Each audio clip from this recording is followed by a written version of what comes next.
Katika hali ya kawaida mnaweza mkawa mpo na jamaa zenu ama vipenzi vyenu, lakini utakuta mara mtu anatoka anawaga anakwenda nyumbani ama anawaga anakwenda popote pale, lakini ndo anakuwa harudi tena na haifahamiki huyu mtu amekwenda wapi. Pengine mnajiuliza kwamba aidha atakuwa amechukuliwa na watu wabaya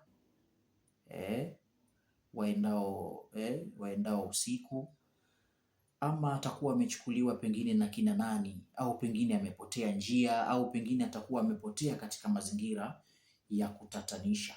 Sasa kama hili jambo linakuwa linatokea katika jamii, basi msipate tabu. Iko namna ambayo unafanya huyu mtu anakuwa anarudi na maisha mengine yanaendelea.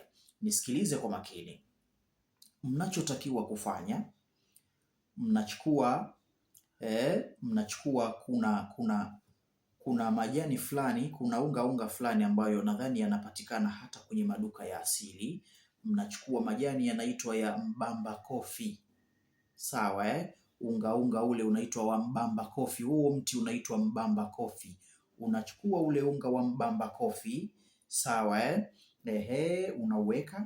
unaweka mahala kama kwenye karatasi, kama kwenye chombo hivi, kisha unachukua na unga mwingine wa mwita. Upo mti mmoja unaitwa mwita, unauchanganyia na ule, sawa Kisha unachukua na mti mmoja unaitwa mchekea. Tumeelewana vizuri Unachukua mchekea ule unauweka vile pale, kisha unachukua na mti mwingine, unachukua mlipu. Nadhani ni maarufu vitu vyote vilivyovitaja na vinapatikana katika maduka ya asili au maduka ya kale. Unachukua huu mlipu na hiyo miti mingine niliyokufahamisha hapo, kisha unaiweka kwa pamoja.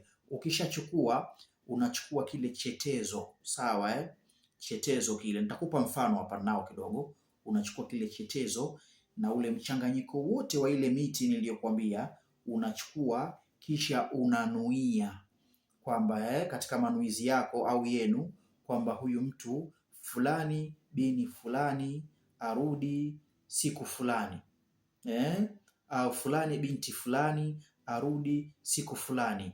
Mkishatia yale manuizi yenu, kisha mnatia katika kile chetezo, sawa mnatia katika kile chetezo, kisha mnakuwa mmemaliza, mnaweka pembeni, mnaendelea kufanya subira. Mfano, mnachukua ile miti ambayo niliwatajia, mbamba kofi. Mfano, hii ni mfano. Unachukua mbamba kofi, unachukua mbamba kofi, unauweka pale, unachanganya. Unachukua mchekea, unachukua pale, unaweka. Hii sio lakini isipokuwa ni mfano katika ile hali ya kukutengenezea ile picha. Unachukua pale mlipu, unaweka pale, na kuna mti mmoja ambao nadhani sikuutaja mwanzo unaitwa mwita. Hii miti yote inapatikana katika maduka ya kale au maduka ya asili. Kwa hiyo ukishaichukua yote ile, kama ni kijiko kimoja ukaweka pale, kisha unachukua chetezo mfano wa hichi chetezo, kisha unachukua unanuia, kisha unaweka pale kwenye chetezo chako chenye moto na haijalishi chetezo hicho kiwe kama hichi cha kwangu mimi au kiwe kile cha umeme, vyovyote vile alimuhimu kiwe chetezo. Unakishika pale, unakiweka kwenye meza, kisha unanuia, sawa alafu unaweka ule unga katika ule moto kwenye kile chetezo, unakuwa umemaliza.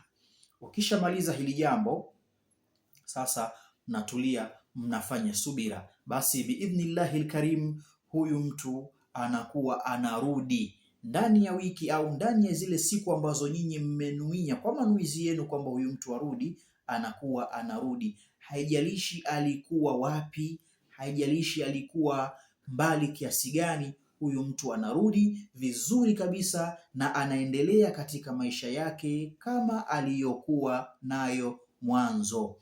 Kwa maelezo zaidi, msisahau kunitafuta katika namba zangu ambazo zipo hapo katika hii channel yetu inayokwenda kwa jina la Mwanazuoni Mbobezi. Utanicheki WhatsApp katika namba ya Airtel na vile vile katika namba ya Halotel, na katika namba zote hizo tatu kwa jumla napatikana. Kwa zaidi utanicheki humo.